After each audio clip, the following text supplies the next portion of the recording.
na presença de Deus e de Cristo Jesus, que há de julgar os vivos e os mortos por sua manifestação e por seu reino, eu exorto solenemente. Pregue a palavra, esteja preparado a tempo e fora de tempo. Repreenda, corrija, exorte com toda paciência e doutrina, pois virá o tempo em que não suportarão a sã doutrina. Pelo contrário, sentindo coceira nos ouvidos, segundo os seus próprios desejos, juntarão mestres para si mesmos. Eles se recusarão a dar ouvidos à verdade, voltando-se para os mitos. Você, porém, seja sóbrio em tudo, suporte os sofrimentos, faça a obra de evangelista, cumpra plenamente o seu ministério.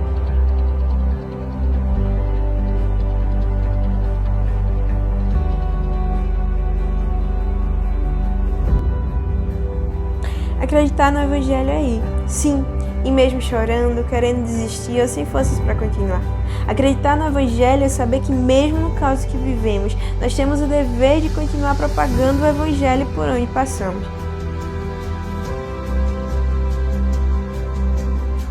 Em uma geração onde Deus tem levantado e comissionado urgentemente jovens para ir para o campo, vemos que muitos deles, infelizmente, não têm sido acompanhados, preparados ou até mesmo direcionados.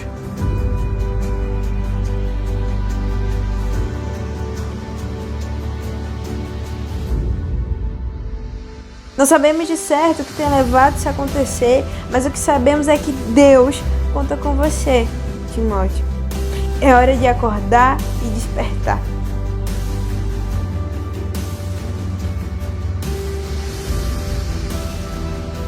Eunices, Loides, Paulos, seus Timóteos precisam de vocês. Precisam do seu apoio, do seu cuidado, das suas orações, dos seus incentivos, dos seus abraços e, acima de tudo, das suas intercessões.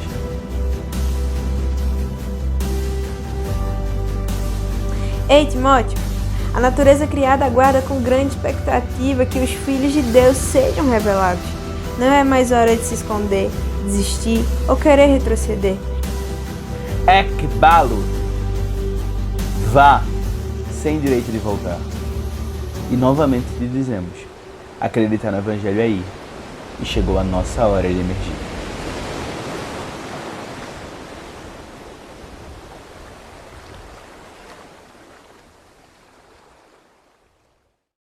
E o que a senhora falaria para pais e tutores de jovens ministros dos dias de hoje? Eu diria que nunca desistam de seus filhos, nunca desistam de orar, que coloquem sempre eles no altar do Senhor e no caminhar, no desenrolar da vida cristã, a resposta vem com certeza. Quando ele vem falar de algo que ele não se agradou, que ele ficou triste principalmente, eu sempre incentivo a ele não desistir, nunca. Eu digo, essa palavra não deve existir, desistir. E eu sempre tento incentivá-lo, que a dificuldade eu digo, a dificuldade é bênção. Dificuldade não é desistir, né? É bênção. Agarre ela. O que a senhora pode destacar de diferente de educar Gabi e Júlia, que tem um chamado, tem um ministério assim, de formação? Eu acho que não há diferença. Eu acho que toda mãe cria o seu filho para ser um jovem extraordinário na sua geração. Eu acho que toda mãe, todo pai ou toda família, por isso que eu chamo a minha casa de Castelão, é porque é o reino de Deus na terra. Então os nossos filhos, eles são sacerdotes, né? E você não deve, esse tem um chamado específico. Cada um tem o seu chamado, né? Mas todo seu filho é especial. Seu filho vai fazer parte da geração, ele vai impactar o mundo.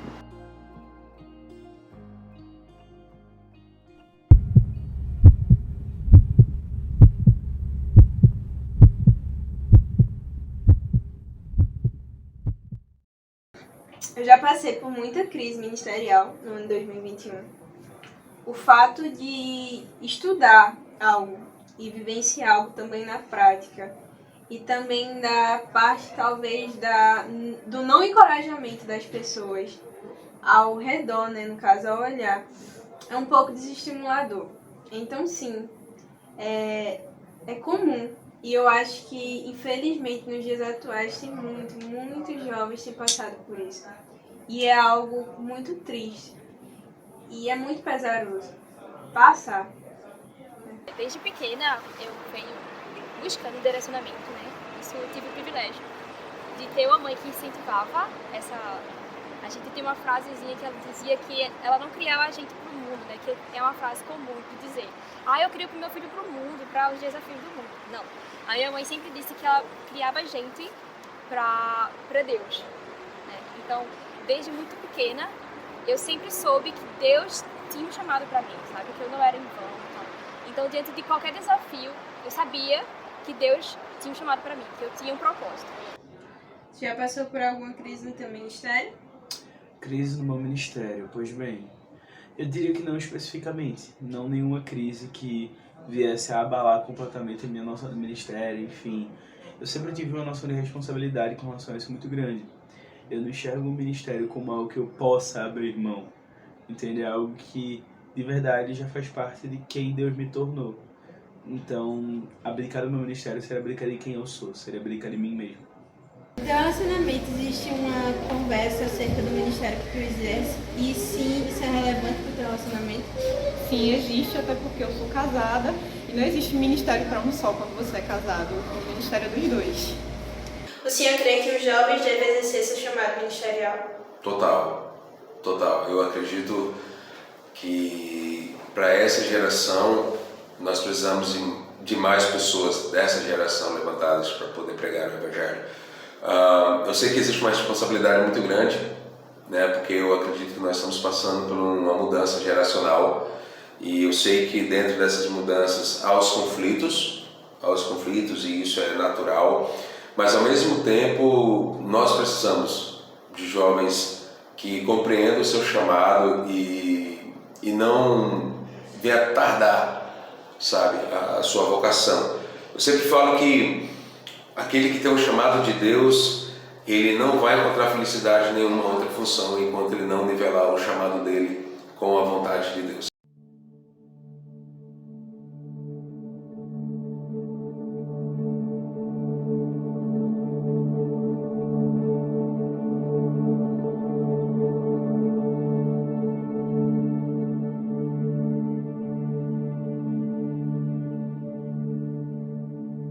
E o que o senhor falaria para os pais e tutores dos jovens ministros dos dias atuais? Eu diria que eles devem incentivar e fazer o máximo que eles puderem para que os jovens, os seus jovens no caso, né, os seus filhos, possam estarem aí jogados mesmo, cada vez mais na obra, porque eu entendo que, embora os jovens atuais, eles não serão amanhã, eles já são o hoje da nossa nação e do Evangelho aqui na Terra, mas eu entendo que é a geração que ficará após a minha e só permanecerá a depender de nós. Portanto, eu acredito que eles devam incentivar ao máximo para que o Evangelho permaneça e não aconteça o que aconteceu na Europa, que lamentavelmente não foi passado o bastão para os mais jovens e as igrejas minguaram.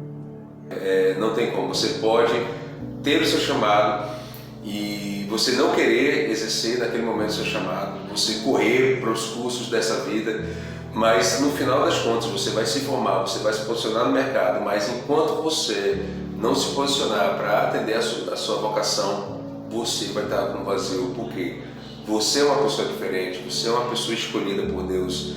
E o que vai ser o combustível da sua existência é o motivo pelo qual Deus lhe criou, qual é?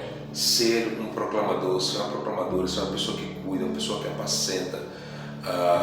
Então, eu oro a Deus que os nossos seminários, eu quando falo seminários não falo somente da minha denominação, mas vários seminários, sabe, de igrejas pentecostais, igrejas reformadas, possa receber mais jovens, porque dentro dessa mudança geracional a gente precisa que essa nossa juventude, que essa nossa galera esteja preparada no momento de passar, de pegar o bastão e dar continuidade à obra. Então isso precisa de um preparo, e eu oro para que essa geração ela se desperte, ela se posicione e lute pelos seus projetos humanos, tranquilos, que é normal, mas ao mesmo tempo não esqueça o compromisso que tem a proclamação do reino. Essa geração precisa dessa geração, sabe? Precisa de referência dessa própria geração. Você crê que os jovens devem exercer seu chamado ministerial? Com certeza, sem dúvida nenhuma. E qual incentivo que tu daria para um jovem ministro que está passando por dificuldades ministeriais? Se agarre a Cristo. O alvo é Ele. Não olhe para os homens, não olhe para mais nada. Sempre esteja focado em Cristo. É isso. Você já pensou em existir? E o que te fez continuar? Um versículo em uma das cartas, em um dos evangelhos, eu não me lembro qual é, mas quando Jesus ele chega para os discípulos, eles perguntam se eles queriam abandonar Jesus, porque muitas pessoas que estavam seguindo Jesus estavam abandonando. E aí Pedro ele é o único ousado que chega para Jesus e fala: Senhor, para onde é que nós iremos só tendo as palavras de vida eterna? Eu acho que uma das coisas que, apesar de eu querer desistir, muitas vezes no momento atual eu continuar, é porque eu entendi de onde Deus me tirou. E eu entendo do porquê Ele tem me colocado. Porque se não fosse isso, eu já teria desistido facilmente. Mas eu entendo que Ele é que tem a palavra de vida eterna. E Ele é o pão do céu. Então, eu não tenho continuado por conta de pessoas. Claro, incentivos são ótimos, são bons. Mas é porque eu entendo que se eu sair daqui, eu vou voltar para um local muito pior de onde eu já estava, de onde eu saí. Então é por isso que eu permaneço. Desafios internos. Eu acho que mesmo diante desse contexto assim muito forte de todo o ensinamento da minha mãe, né, de todo o ensinamento dos meus pais e da minha igreja local, né, meus pastores, sempre eu lembro que nessa minha fase sempre foi muito ensinado sobre isso, chamados e tal. Eu acho que o maior desafio é a sua formação interna enquanto cristão, né? Eu acho que a sua trajetória de relacionamento com Deus, né, na busca de uma vida de santidade, eu acho que esses são os processos que a gente enfrenta para se desenvolver. Eu acho que são mais desafios. E eu acho que acreditar em si mesmo às vezes, né, é a parte que no meu caso, né, meus problemas foram a parte de segurança, ou, por exemplo, saber que Deus tinha chamado para mim na área da educação. E eu ficava: ai Deus, as minhas notas não são boas. Ou muitas palavras negativas que vieram, né, sobre querendo ou não, na minha tenra idade, houve muitas palavras negativas de externo. Mas dentro de casa, foi fundamental o apoio da minha mãe, assim, de verdade. Quando eu chegava da escola, uma nota ruim, ou tinha uma prova para fazer, a gente tinha aqui, eu tinha a marca da promessa, sabe? Ou, por exemplo, no ensino médio, eu já sabia que Deus tinha chamado para mim na área, né, através da minha educação, através da minha profissionalização, né? E minha mãe estava ano de vestibular, super desesperada, sempre chegando triste em casa, assim, né, nervosa, porque tinha que estudar e tal. A minha mãe chegava e colocava louvor, a gente tinha momentos assim com Deus, ela orava por mim, assim, o Espírito Santo, eu tinha um abraço do Espírito Santo, sabe? Foi diferencial, assim, uma coisa que eu mais admiro com a minha mãe é o fato dela ter Espírito Santo, cheia de Espírito Santo, isso é evidente na vida dela. Então, ela fazia isso pra mim, de certa forma. E eu podia ter um renovo do Espírito Santo, assim, eu senti o Espírito Santo me levantar de uma forma, assim, diariamente. Então, todo o mérito que eu tiver no meu ministério não é meu, é do Senhor, sabe? É isso. Eu acho que os desafios foram esses. Vista nos seus filhos, né? Nos sonhos, porque é algo real que se realiza, aquilo que está no coração do filho, se tem um chamado e etc. Então que o pai tenha também participação nisso, que não tire aquela esperança do filho, né, de ser alguma coisa, mas pelo contrário, invista, se dedique ao filho o máximo que puder, na educação do filho, nos ensinamentos, na palavra, naquilo que o filho precisa, o pai está sempre apoiando. tanto com o sim como também o não, que caminha junto, não é só sim, sim, também não é bom, só sim, mas também ter o não. Isso faz parte da trajetória, porque faz com que a criança, o adolescente, veja e reconheça os seus limites. Quarto, a participação dos seus pais no seu processo ministerial. Eu acho que eles têm sido a minha base. Nesse meu período de entrar no seminário, e não só nisso no seminário, em todos os projetos que eu faço, todas as ideias que eu tenho, eles são minha base. Porque eles são os que entram de cabeça comigo, eles entram para estar de madrugada, seja necessário, eles pegam escadas, eles penduram cartazes, eles cortam, eles embarcam nas minhas ideias, eles são a minha base. Então, se eu estou aqui é porque eu tenho 2 intercessores que, quando eu dou uma ideia para eles, eles estão dispostos a dizer, Isamara, vai dar certo. Mesmo quando eu estou em surto, dizendo não vai dar. Mas eles olham pra mim, eles enxergam algo que eu não consigo enxergar. Então, sim, se eu tô aqui no meu momento atual é porque eles têm sido os meus maiores incentivadores. Orando, incentivando ela a fazer e a prosseguir no chamado que Deus tem para a vida dela. E dentre as lições que a senhora ensinou, quais a senhora considera mais importante para o desenvolvimento ministerial dela? A pregar a palavra do Senhor sempre com a verdade. Nunca enfeitar, colocar palavras, mas pregar aquilo que vive. Tia, quanto à experiência de educar um jovem com chamado, o que pode se destacar de diferente? Se destacar de diferente. Educar um jovem. Eu acredito assim que educar um jovem já não é fácil, né? E ser mãe de um jovem que tem essa missão é mais difícil ainda. Mas tudo é o Senhor, né, que nos capacita. E eu venho pedindo a Ele para me capacitar cada dia mais, para que Ele venha a galgar o que o Senhor quer na vida dele. A participação dos meus líderes, bom, eu posso citar vários nomes que foram importantíssimos para mim.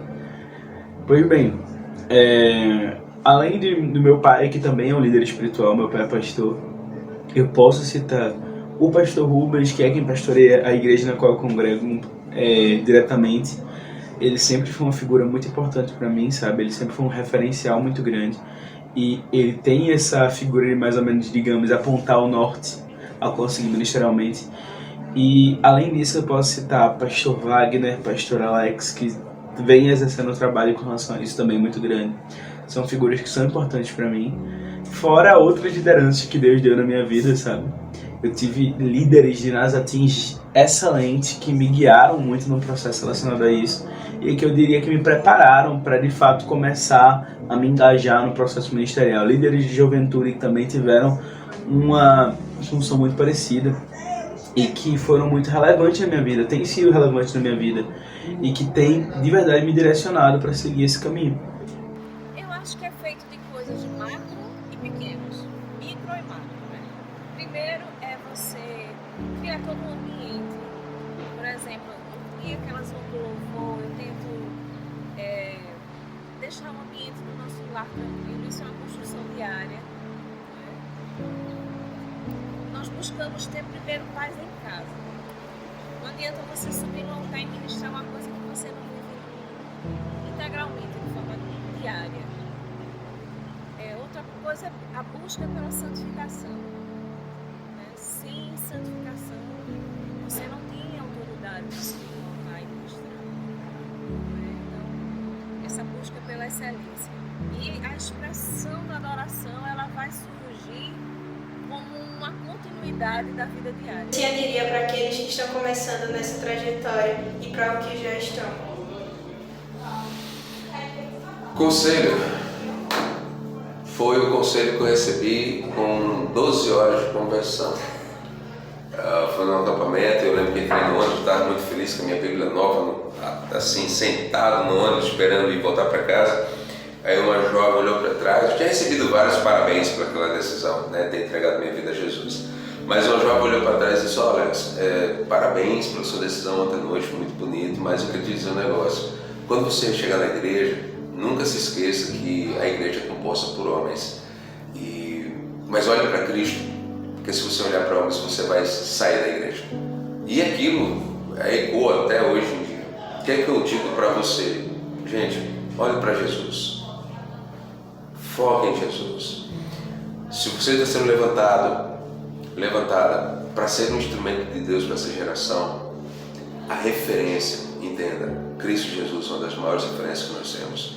E super acessível. Basta que você abra as suas escrituras e de Gênesis a Apocalipse aponta para Ele. Então tudo é sobre Ele, é o meio dele, é para a glória dele. Então, primeiro ponto, gente, olha para Jesus. E as pessoas, gente, você vai se decepcionar com muita gente. Você vai se deparar com diversas situações. Mas sabe o que é que vai não permitir a chama do Espírito Santo apagar no seu peito? É a sua intimidade com o Espírito Santo. É a sua intimidade com o Senhor Jesus. É a sua vida diante de Deus. E isso, gente, ninguém tem poder para tirar de você. E um outro ponto é realmente criar conexões. É importantíssimo, e nós temos visto nessa geração vários ministérios, vários líderes que têm crescido para a glória de Deus como instrumentos para essa geração. Mas se a gente for ver algo comum deles, eles têm conexões com outros líderes. Ou seja, não lidere sozinho, não lidere isolado, sabe? Não entre da bolha eclesiástica da sua igreja local, mas faça conexões com outras pessoas, sabe? Tome café com outros líderes, converse sobre várias temáticas ministeriais ao redor da mesa. Gente, é na mesa que a gente vai aprender muita coisa. E é por isso, é importantíssimo. Se você conseguir pessoas que sejam de outras denominações, melhor ainda, porque você vai ver outras histórias, outras visões, e isso vai enriquecer bastante a sua continuidade na liderança. E um outro ponto, gente, em nome de Jesus, nós estamos numa das melhores eras que a humanidade se encontra, quando eu falo que nós estamos na era da tecnologia. E a tecnologia, ela fornece para nós uma diversidade de informação. Ou seja, gente, não há desculpa para você líder, você liderar as pessoas, sem que você oxigene, sabe, o seu púlpito, as suas mensagens, os seus ensinos. Então, no nome santo de Jesus, gente, olha, mergulhe no campo do conhecimento, busque sabedoria, busque absorver, sabe, gente, informações para que você possa trazer sempre água nova para as pessoas que estão ansiando em ouvir algo novo para suas vidas. Não falo, gente, de novas revelações, não precisamos atualizar a Bíblia, mas o que eu falo, gente, é de nós buscarmos mergulhar no campo do conhecimento teológico e a gente trazer essas ferramentas para ministrar na vida de pessoas e salvar pessoas para a glória do nome do Senhor Jesus. Então é basicamente isso, gente. Olhem para Jesus, criem conexões e oxigenem as suas mentes, como o apóstolo Paulo diz em Romanos capítulo 12, renovai as vossas mentes, sabe? Então precisamos sempre estar fazendo um update, como eu falo, sabe? Reconfigurar a nossa mentalidade para que possa contribuir para a forma que nós vamos liderar.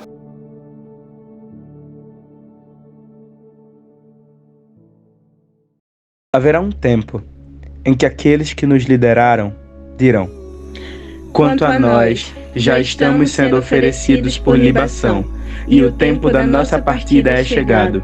Combatemos o bom combate, completamos a carreira, guardamos a fé. E após eles, quem de nós emergirá?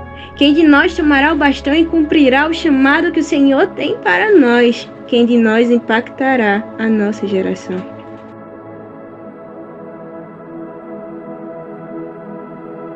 Lloyds e Eunices, agora é hora de vocês despertarem e entenderem o devido papel que Deus vos chamou. Chamou para ser intercessores, chamou para ir alcançar seus netos, seus filhos, com seu próprio testemunho e, acima de tudo, entendendo que vocês devem nos sustentar. Deus colocou esse devido papel nos seus corações, então nós pedimos encarecidamente que, através desse documentário, algo comece a ser despertado e gerado nos seus corações. Em nome de Jesus, não feche seus olhos para entender a realidade que nossos Timóteos precisam e estão vivendo. Paulo, nós pedimos encarecidamente, ministrem, cuidem, ensinem. Vocês já foram capacitados por Deus, vocês já foram e estão sendo usados por Deus. Mas nós pedimos, preparem a próxima geração. Ensinem aquilo que esses anos de ministério já lhe ensinaram. Perpassem e repassem aquilo que a graça de Deus já fez, para cada vez firmar a fé desses jovens que hoje são chamados por Deus para também anunciar o Evangelho. Eles também são chamados, eles também foram escolhidos por Deus. E nós te pedimos, cuida. Timóteos, assim como você, nós também vivemos e passamos por esses processos. Nós sabemos o quão sofrido às vezes o ministério é, mas nós queremos te dizer somente mais uma coisa. Continue, persista e não desista. Mesmo quando tudo disser não, mesmo quando os cenários ao redor parecerem desencorajar, mesmo quando pessoas surgirem para fazer isso, para te desencorajar, ainda assim, acredite, continue, porque esse chamado ele não é simplesmente algo que foi entregue pronto, mas que verdadeiramente é um caminho a ser seguido. Acreditar no Evangelho é continuar, ademais de todas essas coisas. E Deus conta com você. É hora de despertar, Timóteo. O Senhor seja com teu espírito, a graça seja convosco.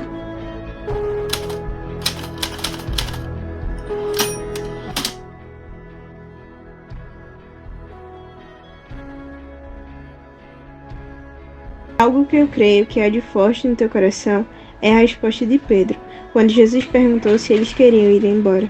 Para onde iremos nós? Chegará um momento que sim, pode ficar pesado, você pode até sentir que não consegue, que está fraco, caído e não tem solução.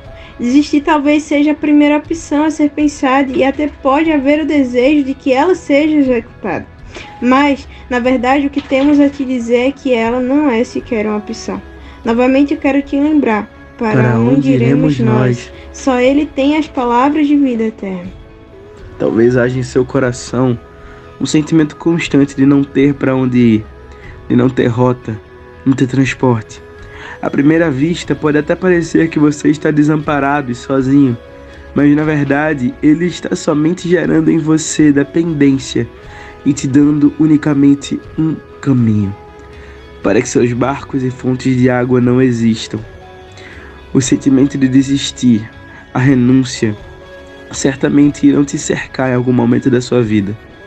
Mas para onde você irá se somente Deus tem as palavras de vida eterna? Mesmo querendo desistir, Ele ainda te chama a ser um com Ele. Isso é graça. Isso é quem Ele é.